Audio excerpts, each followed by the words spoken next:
আল্লাহ পাক রব্বুল আলামিন মানুষের হেদায়েতের জন্য পৃথিবীতে যুগে যুগে অনেক নবী রাসূল পাঠিয়েছেন এবং আমাদের প্রিয় নবী হযরত মুহাম্মদ সাল্লাল্লাহু আলাইহি সাল্লামকে পৃথিবীতে পাঠিয়ে নবী রাসূলদের পাঠানো শেষ করেছেন।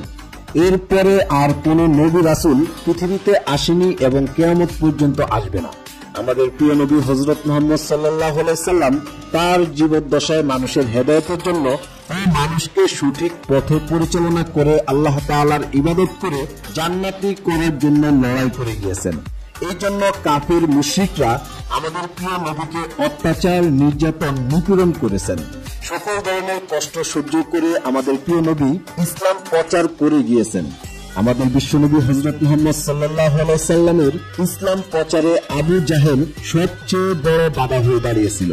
তাই আল্লাহ পাক রব্বুল আলামিন আবু জাহেলের পরিণতি এতটাই যন্ত্রণাদায়ক করেছিলেন যে যা সত্যি খুব ভয়ঙ্কর ছিল।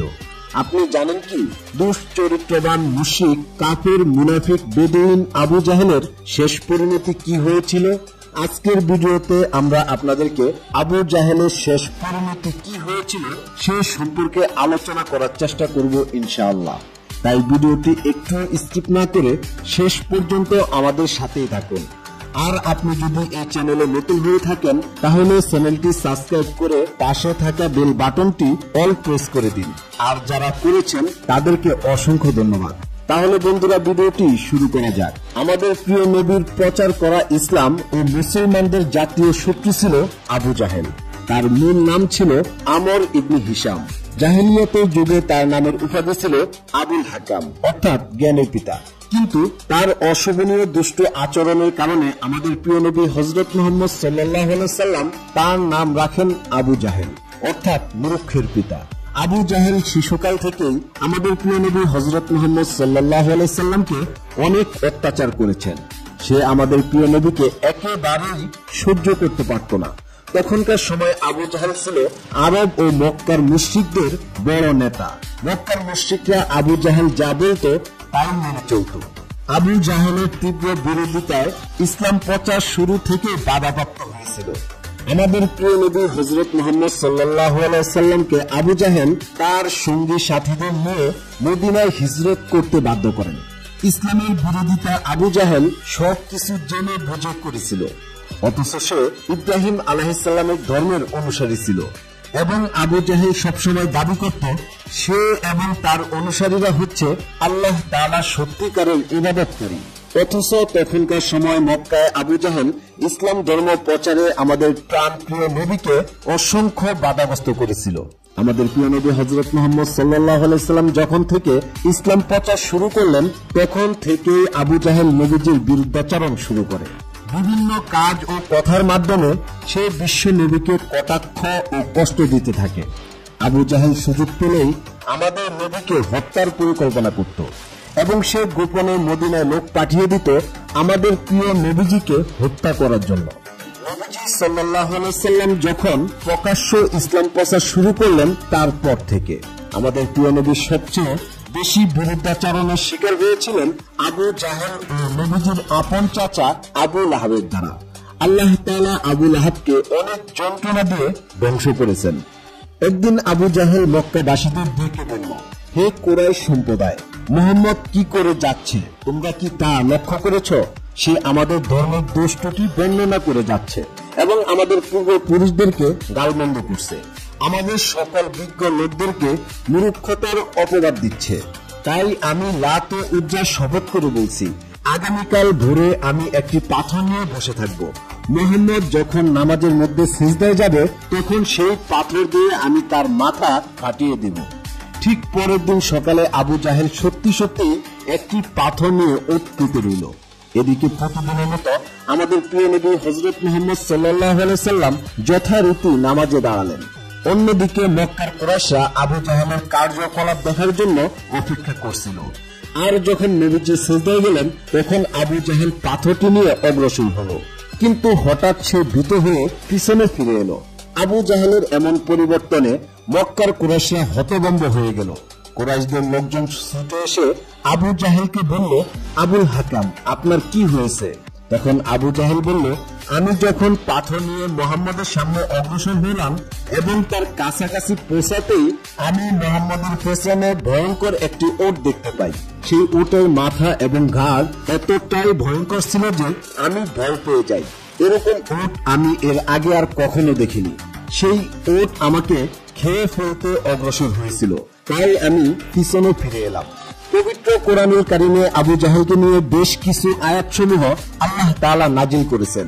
আল্লাহ তাআলা বলেন, যে বিশ্বাস করেনি ও নামাজ আদায় করেনি এবং সত্য প্রত্যাখ্যান করেছিল এবং মুখ ফিরিয়ে নিয়েছিল, এরপর সে দম্ভ ভরে তার পরিবার পরিজনের কাছে ফিরে গিয়েছিল, দুর্ভোগ তার জন্য।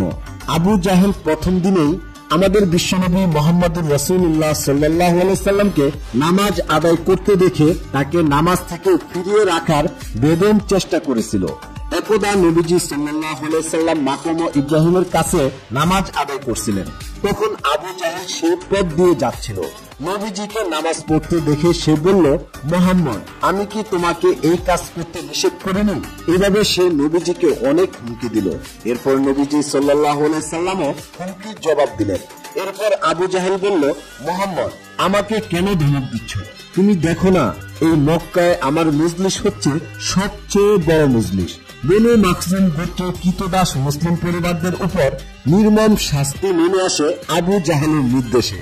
তাদেরকে খোলা ময়দানে নিয়ে উত্তপ্ত বালুর উপরে ফেলে নানাভাবে নির্যাতন করা হতো, যেন মুহাম্মদের ইসলাম ধর্ম ছেড়ে আবু জাহেলের লাত ও উজ্জা ধর্ম পালন করা হয়। কিন্তু বনু মাখজুম গোত্রের কৃতদাসরা ইসলাম ধর্ম ছাড়ল না। তারা আল্লাহ তাআলার উপরে দৃঢ় বিশ্বাস রেখেছিলেন। শত যন্ত্রণা পেয়ে ইসলাম ত্যাগ করেনি। কৃতদাস ইয়াসিরের দুই পায়ে দুটি রশি বেঁধে উটের মাধ্যমে টেনে হিচড়ে ইয়াসিরের দেহ দ্বিখণ্ডিত করা হয় এবং সেখানে কৃতদাস ইয়াসির শহীদ হয়ে যায়। এরপর আবু জাহেল নিজ হাতে ইয়াসিরের স্ত্রী সুমাইয়ার যৌনাঙ্গে বর্ষা বিদ্ধ করে তাকে হত্যা করে এবং তিনিও শহীদ হন। ইয়াসিরের স্ত্রী সুমাইয়া এই নারী ছিলেন ইসলামের প্রথম মহিলা শহীদ। এভাবেই ইসলাম গ্রহণকারীদের আবু জাহেল নির্মম নির্যাতন নিপীড়ন করত। মহান আল্লাহ তাআলা পাপীদের ছাড় দেন, কিন্তু ছেড়ে দেন না। ক্ষমতাধর আবু জাহেলকেও মহান আল্লাহ পাক রব্বুল আলামিন ছেড়ে দেননি। দুজন কিশোর সহোদর ভাইয়ের হাতে আবু জাহেলকে আল্লাহ তাআলা বদর প্রান্তরে ধ্বংস করেছেন। দুই সহোদর ভাই শপথ করেছিল আবু জাহেলকে দেখা মাত্র হত্যা করবে। তাদের চোখে আবু জাহেলকে হত্যা করার নেশা ও মনে বহুদিনে পুষে রাখা ক্ষোভ। যুদ্ধের শুরুতেই কুরাইশ পক্ষের বীর উতবা ও ওয়ালিদ হুঙ্কার ছেড়ে প্রতিপক্ষকে দ্বন্দ্বের আহ্বান জানালেন। তারপর মুসলিম বাহিনী ও কাফের মুশরিকদের মধ্যে যুদ্ধ শুরু হয়ে যায়। তাই তারা হামজা রাদিয়াল্লাহু তাআলা আনহু ও আলী রাদিয়াল্লাহু তাআলা আনহুর পিছনে পিছনে মুয়াজ ও মুয়াইজ ছুটে চলছেন। তারা গিয়ে দাঁড়ালেন এক ব্যক্তির মাঝখানে। তাদের দুই ভাইয়ের লক্ষ্য আজ আবু জাহেলকে হত্যা করা, কিন্তু তারা আবু জাহেলকে চেনেন না। দুই তরুণের মাঝখানে সেই ব্যক্তির নাম ছিল আব্দুর রহমান ইবনে আউফ রাদিয়াল্লাহু তাআলা আনহু। সেই দুই যুবকের একজন তাকে জিজ্ঞাসা করলো, চাচা, আপনি কি আবু জাহেলকে চেনেন? তিনি বললেন, হ্যাঁ, তবে ভাতিজা, তাকে তোমার কি প্রয়োজন? সেই যুবক বলল, আমি জানতে পেরেছি সে রাসূলুল্লাহ সাল্লাল্লাহু আলাইহি সাল্লামকে গালমন্দ করেছে, আমাদের নবীকে অনেক কষ্ট দিয়েছে। আমি আল্লাহর সঙ্গে চুক্তি করে এসেছি, যার হাতে আমার প্রাণ, আমি তার উপর আক্রমণ করব এবং আক্রমণ চালিয়ে যাব যতক্ষণ আমাদের মধ্যে কেউ একজন না মরবে। যার মরণ আগে নির্ধারিত সেই মরবে, আমি হই বা সে। তা শুনে দ্বিতীয়জন আমাকে অনুরোধ বলল। যুবকের মুখের এ কথা শুনে তার হৃদয় সাহসে ভরে গেল। আব্দুর রহমান বিন আউফ রাদিয়াল্লাহু তাআলা আনহু বলেন, তৎক্ষণাৎ আমি আবু জাহেলকে দেখলাম, সে মানুষের মাঝে ঘুরে বেড়াচ্ছে। তখন আমি বললাম, এই যে তোমাদের সেই ব্যক্তি যার সম্পর্কে তোমরা আমাকে জিজ্ঞাসা করেছিলে। তারা তৎক্ষণাৎ নিজের তরবারি নিয়ে তার দিকে ঝাঁপিয়ে পড়ল এবং আবু জাহেলকে হত্যা করল। এরা হলো আফরার দুই পুত্র। সহিহ বুখারী হাদিস নম্বর 3988। এভাবে আল্লাহ পাক রব্বুল আলামিন আবু জাহেলকে দুই কিশোরের হাতে ধ্বংস করলেন। বন্ধুরা, আজকের ভিডিওটি এই পর্যন্ত। এই ভিডিও সম্পর্কে আপনার কোনো মতামত থাকলে কমেন্ট বক্সে দিবেন। দেখা হবে নতুন কোনো এপিসোডে। সে পর্যন্ত ভালো থাকবেন, সুস্থ থাকবেন। আল্লাহ হাফেজ।